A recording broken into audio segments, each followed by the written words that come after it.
Man, that's messed up. Oh, sorry. Didn't see you there. The following broadcast of another fantasy show was pre-recorded before the George Pickens trade to the Cowboys. We would like you to respect the process, appreciate the vibes, and most importantly, have a damn good time. Cheers.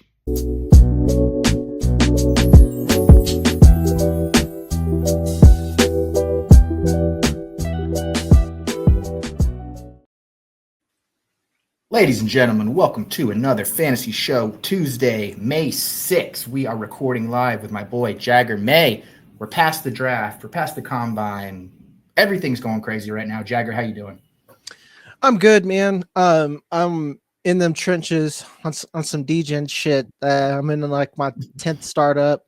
And this, I would say it's not even degenerate. Like I'm still in like a moderate amount of leagues. It's just that I've had those, you hit that 4-year mark where leagues fold. So I'm having to replace those. Sure. Fastdraft is putting out another Origins draft. So that's been fun. I'm at the apex of like shifting the rookies to like 2025 and kind of looking at everything as like one monolith. I gotcha. Are you getting to the point where you're starting to do crazy shit because you're in so many drafts, or are you still staying the course? I always stay the course. I don't do that Chuck shit, man. You go in there, it's just like, what's the wildest trade I can do? Because I'm bored. I'm like, nah, I'm too poor for that. I need all 50 of these dollars to get to work. Yeah, I got you. Sometimes there's definitely plenty of times where I'm on the board where I'm like, okay, I can see the Twitter ad revenue if I click this button right here. I can see it being deposited right into my account in 2 weeks as long as I click this guy and post it. See, and there's plenty of those. That's different business tactic I got to think about. Oh, dude, I only play fantasy football to milk it for content. Everybody knows that, right? You can look at my teams. There's no way you could look at any of the teams that I've drafted and say this guy's out to win this league. But you know what? That's a nice transition because today we're doing what the fuck were these teams thinking? And that's perfect, right?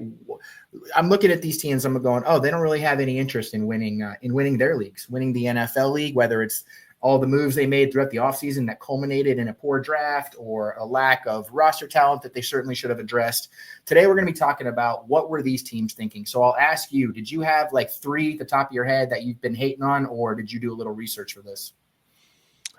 It was really easy. The first 2, the third one, I had to think about a little bit because like you already had the other ones I had questions about. Like your last one is a sleeper that a lot of people are really excited for, and if you really think about that as an objectionable person, it's objective person, it really is shitty. But like the 49ers, I had to think about a little bit, just a little bit, because a lot of people don't want to have that conversation of what's going on. Sure. Well, you know what? We're going to have that conversation today. And I've been the guy who the 49ers have pissed me off about as much as anybody who's not related, or who's not a fan of the team over the course of the last like 3 or 4 years. So let's start with that one. And then, so I'll let you serve first here. Tell us about what the 49ers have going on that have been pissing you off. They don't have an offensive line, man. Trent Williams is 1,000 years old. And when you look at that team, they need defensive help, but what also makes this team work is a good Kyle Shanahan offense. And Brock Purdy, this is no Brock Purdy slander, but he's not the quarterback you could throw out there without an offensive line. He's not Jaden Daniels. He's not Lamar Jackson. He can scoot around a little bit. He's not useless, but if you're really depending on him to be mobile enough to make things happen, when you have a receiving core that's rebuilding, what's going on with CMC, and you can't name any other offensive lineman as an average person besides Trent Williams, you got to wonder what the fuck, man. Like I get they went best player available. They need to rebuild defense, but from like a fantasy perspective, I'm just kind of out on the 49ers. I'm not going to invest more into them, Sure. No, I completely get it. This does feel like the first year where you can't just pencil them in for 21 points a game, several top RB finishes, several top wide receiver finishes. I mean, like George Kittle's going to get his, but outside of that, there's so many balls up in the air for what they're going to do. And I'm glad you specifically target the offensive line because that's been what's kept this fantasy offense afloat. That's why they've been able to bring in guys like Jimmy Garoppolo or Brock Purdy, or even those 2 games we saw from Trey Lance. They've been able to dance around all this because the most important part of the team has always been such a stable for them. Trent Williams gets older. My favorite graphic about Trent Williams was always how bad the team is when he's not playing or when he's injured. It's like it's the most used graphic on all of the broadcasts every time the 49ers play primetime games. So I'm very nervous about them. I'm very nervous about what this could be. Is there anything that could happen between now and the start of the season that would make you feel better, whether it's like a depth signing or some sort of training camp hype, or you just have you already washed your hands? I am washing hands. I wouldn't say I've washed hands because, like you said the correct names. Like George Kittle's going to get his somehow. Like, he's just going to get it done. Ricky Pearsall is barely young enough to survive this. And I say barely because he was an older prospect, but I like him a lot. Jawan Jennings is old as shit. He's like the oldest breakout since like Geno Smith, So like those are pieces that I may like have, but again, I'm not going out of my way to click the button in drafts or go out and trade for them. As far as making a move on the offensive line, Chuck, you've done this a minute now. Do you just see offensive tackles available all the time? And the ones that are, they're not great. They're like, oh, wow, here's my 40-year-old. Do you want him? Yeah. Here's Mr. 3 penalties a game. Do you want him? It's scary. Yeah, it is, especially where we are now, right? Like those moves would have probably already had to been made, whether it's a free agency, trade before the draft, trade during the draft, kind of like what we saw with Laramie Tunsil. So they're probably tied to what they have right now. And, I really hope that people don't pay up for them, or at least have that kind of starting confidence in a lot of these 49ers players we have at least for this year and going forward. So just be careful where you're investing. All right, now let's go to a team that has no goodwill going into 2025, nor should they. This is going to be the Dallas Cowboys, and this one feels like cheating because it's probably the opinion that is the most universally adopted by everybody in the media right now as far as like their lack of making any significant moves to the offense. It's hard to bang a team for taking an offensive lineman, especially an interior one, in the first round when their Which best one, player. though? Well, you're talking about Booker? Yeah, man. Like this guy has like a -2 RAS. Like they picked the wrong time to make the right decision is what I think I'll say right there. This is a team that was, I think, truly like 2 pieces away maybe from having an automatic, don't think about it, set and forget top 8 offense. We've seen Dak work miracles with CeeDee Lamb and Jake Ferguson being the only credible receiving weapons. However, the problem is we've also seen him fall flat on his ass with those same 2 guys as his best 2 receiving weapons as recently as last year. Dak's last year before the injury was pretty brutal. He had 3 straight games with multiple interceptions. He had multiple interceptions in half of his games overall. Is the magic cure for that just bringing in Brian Schottenheimer, who was an offensive coordinator before I even had a driver's license? So I don't really know. Like we talk about journeyman all the time in the NFL as far as, players are. He's a journeyman coach. And he can talk all he wants. We're going to incorporate more motion. We're going to incorporate more tempo, things that just about every offensive coordinator says coming into the season. Of all the teams that I don't believe the most that this is going to come to fruition, it's the Cowboys. So where are you on them as far as like this, what the hell were you thinking goes? Man, we kind of hit on this pre-show a little bit like earlier. It's like one of those things that like when you just look at what they drafted, you're like, okay, that makes sense. It makes sense. And then I'm looking at this depth chart here and I'm like, fuck. It's like your big acquisition was Joe Milton. If you really think about it, like defense, they did a great job. Like Donovan Izuraku, fine. Siobhan Revel was the cornerback 1 for a lot of people. Very sticky, very rangy. He just tore his ACL. But then it's that receiving core, man. It's my Jalen Tolbert. Like a couple of these shares that I have of like Jalen Tolbert, DeAndre Swift. I'm like, wow, I did not expect you guys to survive this at all. Like it's pretty ugly. Jake Ferguson is your top target, or your top 2 target again. Jaden Blue. Yeah, it's brutal when you look at because I do think that Dak is kind of like a poor man's Peyton Manning, to where he can do a decent amount with not the most talented players on offense. But this is really pushing that to its absolute limit. Ferguson, he's going to have some lifeblood this year. He's going to probably be second in the team in targets, but I mean, he's not a tight end that commands targets. So this is just like all the way across the board. This was, I think, we do this all the time in fantasy where it's like, oh, this spot, they said they have a need and they're going to fill it. It's going to be one of these 5 guys. We'll debate about which 5 guys. It's very rarely that a team ignores that completely in every single round of the draft from the pass catching standpoint. So, Javonte Williams, Miles Sanders, just not what you want either. Yeah, Javonte, I'll give him that because it's more about the health with Javonte, not so much the ability, but like Miles Sanders is just straight up maybe it'll work for us meme. But it's just we're going to study about the Cowboys.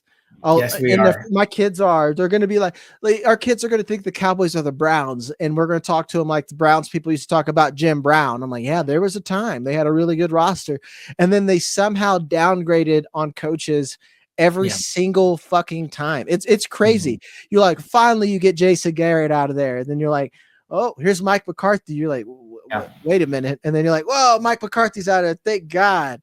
And Brian Schottenheimer, you're like, okay. Yeah, it is. They don't know what the definition of a rebound is supposed to be, and maybe that's because Jerry Jones is not only at advanced age, but he's starring in Landman, and that might just be distracting him from what the team needs to do. I'll end on this. For as cute as Rico Dowdle's season was last year, and as impressive as we think the Cowboys rebuilt their offensive line, 30th in rush in EPA per rush. Like you said, you didn't feel like you were a biggest Booker guy. How much better is that offensive line actually going to be this year? Too many question marks for me for the Dallas Cowboys. They didn't answer a fucking single one of them during the draft. Yep. Like I said, Booker was an attempt, and like Raz isn't everything, but it's something. And it's more like, I don't think Tyler Booker, they would have had to worry about him going first round type thing. Like, you could have gotten a wide receiver and gotten Tyler Booker later, but this, I don't know, smooth brains in that building, man. I don't get Dallas. Smooth brains. Well, you know what? Let them, God bless them. They lean into the bit every year, and nobody disappoints less than, or more, depending on how you want to feel about it. Rookie. It's all about rookie talk in fantasy football right now. So why not go use all that knowledge to do something other than a mock draft? Chris Jimino won $8,000 with just 2 teams last year, and each draft took 5 minutes. That's pretty good ROI. You can start doing rookie drafts for money today on Fastdraft. The Origins tournament is live.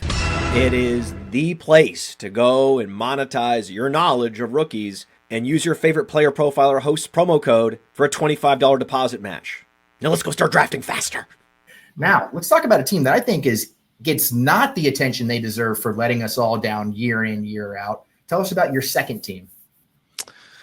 I guess I'm going to work backwards on this. It's the Steelers, man. The Steelers are in their Patriots era, like their post-Brady Patriots era, where everyone was just like, man, I trust Steelers make the right decision. And then you start seeing some of these decisions now, you're like, man, I don't think Tomlin's got it. I don't think he's got it at all. Like this, they fumbled every bag possible, and you could have traded up. I get Shedeur Sanders is a piece of shit, but is he gonna risk him falling all the way to the Browns? Piece of shit type, are you willing to start Mason Rudolph? And who's Mason Rudolph Jr.? Who did they draft? Will Howard.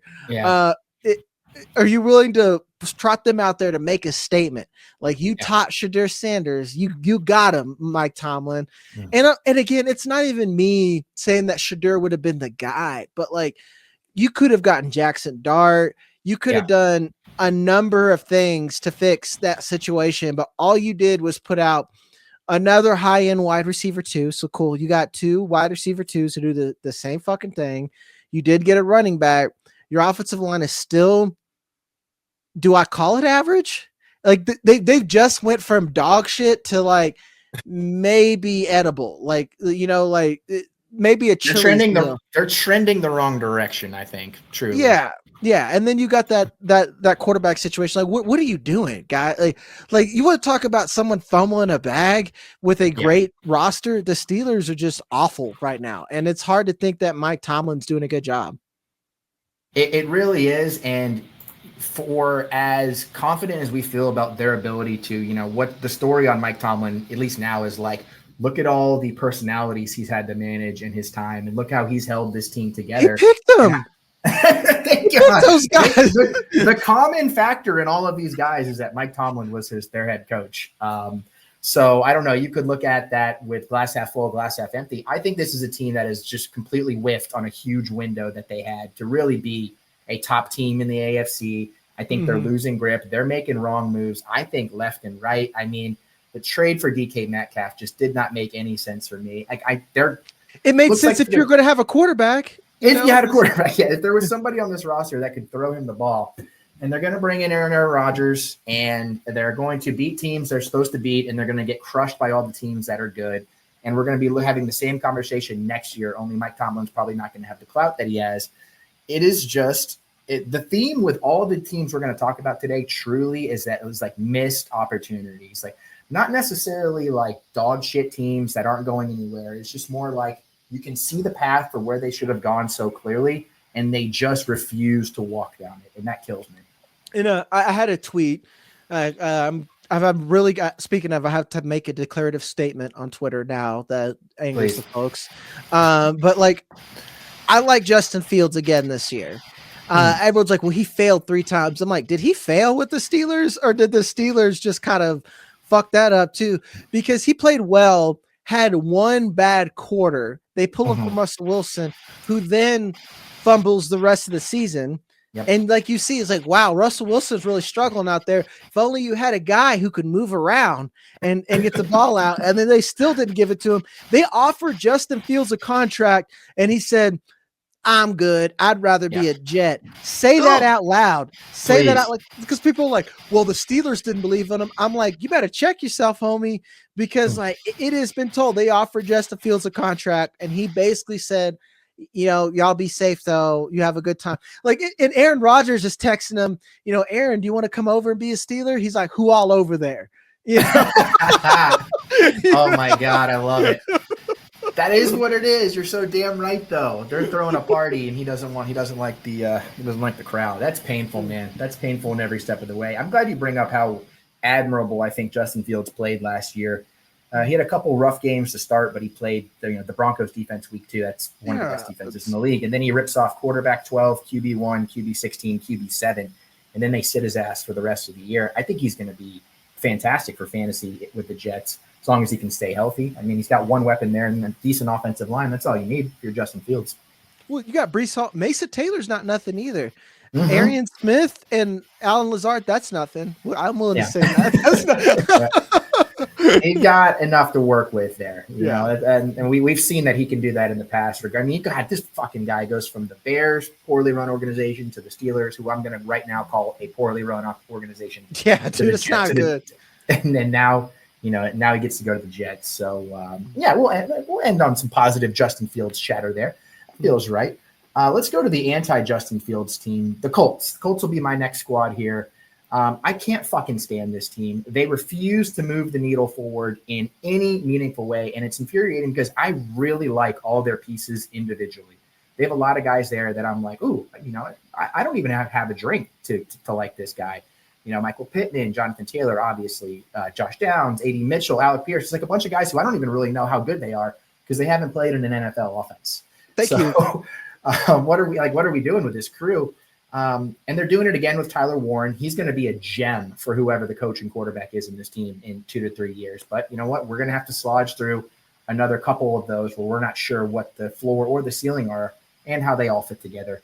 So it starts with, I don't trust the staff to develop Anthony Richardson, who I think still needs development. They can send out all the tweets they want. They can show me all of these slow motion out routes with no pads on. I do not trust the staff. Anthony Richardson will have to go on that Justin Fields journey of maybe another team. So then it's time for Daniel Jones when that doesn't work out, which is just more bullshit. At least Joe Flacco was throwing it 40 times a game when he came in. That's not happening with either one of these quarterbacks. So I thought they would be. The reason I'm pissed is because I thought this was a sneaky team to add one of those mid or late round quarterbacks just to at least have a body in the room that I think can throw something other than, slants and vertical routes, whether it was like Tyler Shuck or Shador or Will Howard. Like, I don't love those guys for the future, but at least like get me through these next couple of years for what the Colts are going to be. They're not rock stars, but I just need a little bit more from all the investment I have in this Colts. I'm eating the bag here, and it's killing me. Dude, you nailed it 100%. I had someone in the comments on a video. I said, they're like, what do you mean the Colts have weapons? And I'm like, they're riddled with them. Like, I'm looking at some of these teams that don't have any weapons here. I was like, the Patriots would love that team. Oh yeah. The Browns would love that receiving core. The Bills could use that receiving core. Like you don't have to look hard to say it's like, wow, this is a good stable of weapons. And that's why I've been fading Tyler Warren. And it's not, I was like, Tyler Warren, it's not the prospect that I have a problem with. It's just that the Colts, specifically Shane Steichen, I don't think he has a fucking clue what he's doing. I really believed in Shane Steichen, and I saw the vision year one. And then them interviews came out, and then how they treated Anthony Richardson. They're like, well, we're going to pull him. Why? I don't think lack of reps is the problem, or too many reps is a problem. It's lack of reps. It's like, you guys aren't winning. Why are you going to put out Joe Flacco for what? Like, is Joe Flacco going to save your job? I don't think so. And what's crazy is I'm a Chris Ballard defender, because I feel like Chris Ballard's, I'm like, here's your more stuff. Here's your more stuff, Shane. And then Shane, like, even in his interviews, he's like, well, we got to figure it out. Or he does the classic, well, we need to figure out. It's not we, mofo. It's you. Like, you're the play caller. It's like, who's this we shit? It's like, for the love of God, just own it. Just own it, for crying out loud. They have been, and you know what? Like, the pressure, it doesn't matter. The defense could be top 5 this year. If the offense doesn't make any meaningful steps forward, like, the bottom's falling out on this team. And we Taylor, literally don't know who is good. The defense is on the field too much. I don't know if AD Mitchell, I was like, AD Mitchell sucks. I'm like, no one could be sure of that. Josh Downs, I think, is something. There's all these like guys who it's like you could be the wide receiver 3 or like 2.5 on, I don't know, 10 other offenses in the league. Maybe you can, if I just see you play a full season with at least like the 22nd best quarterback in the league. I don't even need to 15, So Colts, I don't know what the hell you're doing. You probably don't either. So let's round it out here. We've got 2 more to go, and yours is just, your next one is so ripe. It's so ripe for content. It's so ripe for takes. Year in, year out, they deliver us free talking points. So where are you going with this next one? The Browns draft is one where you look at it, you're like, you had me in the first half. You're like, Mason Graham, okay, you're pick 5. You don't believe in Shador there. I get it. Carson Schwessinger, like, that's a very rangy linebacker. You just lost JOK. I get it. Then you get Quinshon Judkins. Ooh la la. I like your offense runs pretty well when you have a quality running back. And here's where the record scratch starts. You get Harold Fannin Jr. I loved Harold Fannin. What the fuck, man? Like, you have Harold Fannin at home, and arguably a better prospect. He is a better prospect. And Joku went to a better school and had a better athletic score and is produced. And I was the Harold Fannin guy for like 4 months until the combine happened. Then you get Dylan Gabriel. You're like, why? You're like, okay, I get Shador sucks, but he's not Dylan Gabriel sucks. Dylan Gabriel is the size of a Tua Tagovailoa action figure. I mean, that's basically what he is, and that's who you chose as your quarterback. Then you go to round 4. Okay, you did it. It was weird. Then you get Dylan Sampson again. Do you hate Jerome Ford that much? I feel like Dylan Sampson or almost any other running back as an RB2 or 3 would have been available. Damian Martinez was like a UDFA. That's something. Then you get Shador Sanders again. This is only talking about the draft as a vacuum, mind you, because they brought in Joe Flacco. Is Kenny Pickett over there now too? Like, this is what is this team? What are they trying to do? How are they trying to win? Do you believe Jerry Jeudy's going to come in here and be like, oh, Jerry Jeudy down there somewhere, he'll bail out this roster? It's just, why, Chuck? Why? Like the Why? ultimate what the fuck were they thinking? It's the Browns for the last 5 years, man. It's like, what are you doing? Jimmy Haslam deserves to be relegated. Like the Browns are the reason that I want relegation in the NFL. You are done. Let's see what Canada has to offer for a season.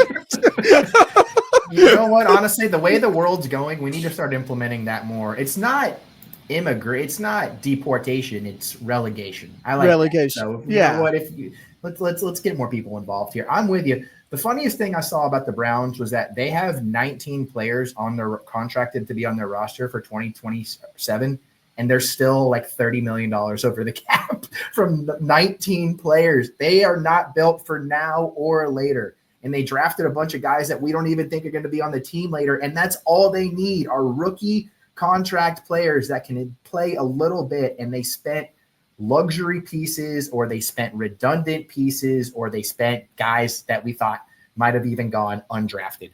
So they were fun. This is another team that was glimpses of fun last year under Jameis. Judy Tillman was having a moment. Njoku is basically in his prime right now. And they are going to bring all of that to a crashing halt. They're going to play 4 different quarterbacks this year. None of them are going to be very good. And we're going to be sitting here again next year just talking shit. And I'm tired of talking shit about the Browns. It's fun for some of these other teams like the Steelers because we don't get to do it very often. I'm so tired of talking shit about the Browns, but they continue to give us nothing but reasons to. Yep. Just like, sorry if you're a Browns Cleveland fan, we had to cook them like that, but like y'all can't be happy, man. And it's just like the Myles Garrett thing. Myles Garrett, the Browns are that couple that you see break up on Facebook every other month, and then they decided to have a kid. You're like, what? You're like, what? Oh, please save this marriage, buddy. Please save this marriage. It's just Myles Garrett was so unhappy. And you offered him money and fixed the problem. Doesn't that tell you that you probably overpaid? Someone like he probably would have taken less money. That's still great somewhere else, but he's just like, wow, this is an offer I literally can't refuse. You know, like that's because he's gonna buy some fucking kookaroos or Church's chicken and pocket that shit up, you know, like and be fine.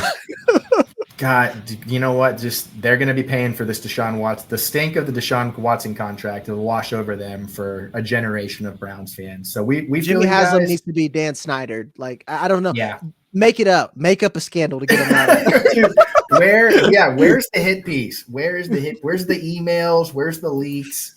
Because you know what? And like I do want to wrap up. Like those first 3 picks, I'm with you. I think they had a great first 3 pick. Graham, Schweizinger, and Judkins. I really like Judkins. I know you like him as well. I mean, if they can rebuild, if that line can be, you know, for a between the tackles runner, you have to have tackles to run between. So hopefully they can keep pushing that line the right direction. Yeah. All right, let's get to our last one here, and this is my zag of the day because I actually I'm not even really pouring cold water on this team. Just sometimes I see what they're doing. I just wish they would have done a little more. And it's the Denver Broncos. And it's a very weird, what the fuck are you doing? Because it's more like, why the fuck aren't you doing this? Because I can see the plan. Like they're trying to be competitive in the next 4 to 7 years and not win tomorrow, not win 10 years from now, because Bo Nix will be fucking 45 by that point. But the core of their roster, almost all of their best players are in their mid-20s, and they have the most important things in football, a good offense, a very good offensive line, and a dominant defense. So I just wish their draft wasn't so vanilla. You can call Harvey a reach. All of a sudden, he's a top 5 prospect for everybody. I like him. I think he's clearly the 1A there, but I don't know if he's going to be that. I thought there was an opportunity for there to be a bell cow here. I don't know if he's going to be that. I could be dead wrong about that because – every time I search his name, you know, the tape is what it is, but every time I search his name, people are like, well, this is one of the best prospects we've ever had. So you're an evaluation guy. Before I get to the rest of this, can you give me your take on Harvey before I make myself sound like an idiot? I thought he was overdrafted by a lot for me. One, he's old and it's a late breakout. 2, he's playing a conference that tends to overinflate running back production year in and year out. 3, I don't think he's a great runner. Him and DJ Giddens were kind of the same. I think he's very, very good after he gets past the line of scrimmage. But Chuck, as you alluded to, a lot of what happens before and like in the line of scrimmage is what matters. Most NFL running backs can do a lot once they're past the first and second level. And then the last point, everyone is talking about pass catching. He's not an elite pass catcher. It's one of those things like, wow, man, if he puts it together, it'll be fun. And my comp for him is James Cook. And that is a great comp if you don't think about the prospect that James Cook was. And it kind of just worked out for him. So that is my analysis. I think that he can be good, but I'm not drafting him in dynasty drafts in the back end of the first round. I literally traded that pick for Justin Fields in some seconds. So you want RJ Harvey, give me a quarterback, and I'll get other running backs that I think are just as fine later. So that's where I'm at. And I love the way you said vanilla about their draft. I'm like, this isn't terrible, but this doesn't, give me a wiggle or anything like that. So they're I'm with you. They're trying to stop Mahomes and Herbert, so they take the corner and lock down that elite secondary. Like, I get it. It makes complete sense, and it's very chess-like. But like he's RJ Harvey, the best thing he has going for him is that he's not Javonte Williams. He's not Audric Estime. He's not McLaughlin. So it's a good landing spot potentially for his development. But, you bring up the receiving stuff, 20 receptions a year at UCF. You would have expected that to be something a little crazier than that. But the other one too is Pat Bryant, who what of all the guys they could have taken there, they took a worse version of Cortland Sutton, he still projects as he could be a decent player. Sean Payton can always, pull fantasy production off of the street, but it's just he's in that tier again of the Valles, the Mims, all these guys who are just like these round 3, round 4, round 5, round 6 guys who can maybe have a couple spot games, but they don't really project to give your offense a new element, one that they sorely need. If you're relying on Bo Nix, the stat jockeys are going to kill me on the Bo Nix poo-poo, but like 29 touchdowns as a rookie is great, but 12 of them came against the Chiefs week 18, the Falcons, and then I believe there was another one that was really, really a shit defense. So that's more than 30% of his production. I just don't think he's a Drew Brees guy that can just going to get you 4 to 5 touchdowns a game just on arm talent alone. So if Cortland Sutton is your wide receiver 1, who I like Cortland Sutton, I just think he's a better wide receiver 2.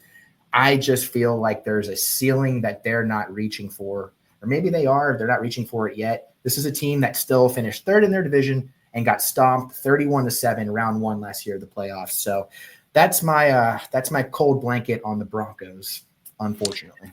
Yeah, and Pat Bryant, most people had him as a day 3 guy. Ty, you look at the teams who draft well and use a lot of their pieces, like the Vikings.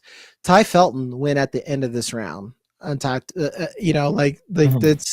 there was just other wide receivers. Like, you should have addressed wide receiver. I wouldn't have been surprised if they would address it round 1. And it's like you said, I think Cortland Sutton's fine. I think Marvin Mims showed that he was fine and something there. But like Pat Bryant, you're just like, I don't know. Sean Payton drinks his own Kool-Aid, and I think he got Bo Nix right. And I think we're baking on him getting everything else right. But Sean Payton's done a lot of fucking up until Bo Nix. So it's like I'm picking up Pat Bryant because I have to type thing. I feel like I legally have to draft some Pat Bryant. Man, this is I love that you put this in here because it's one, like, the more you talk about it, it's kind of fucking gross.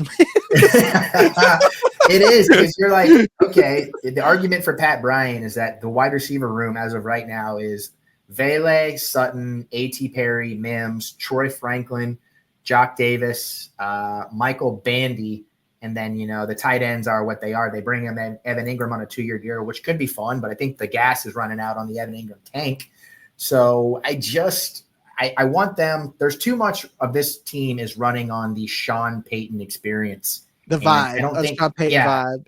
Yeah. I don't think he has the motor that was pushing that in New Orleans, which was Drew Brees. So I like Bo. I like him for fantasy. I like his legs, all that stuff, but I think you got to get him some more weapons if you want this team to be taken seriously. Middle of the pack in EPA and passing and rushing last year. So don't waste a good offensive line, Sean Payton. Don't waste a good defense. Let's make this a throuple here. Yeah.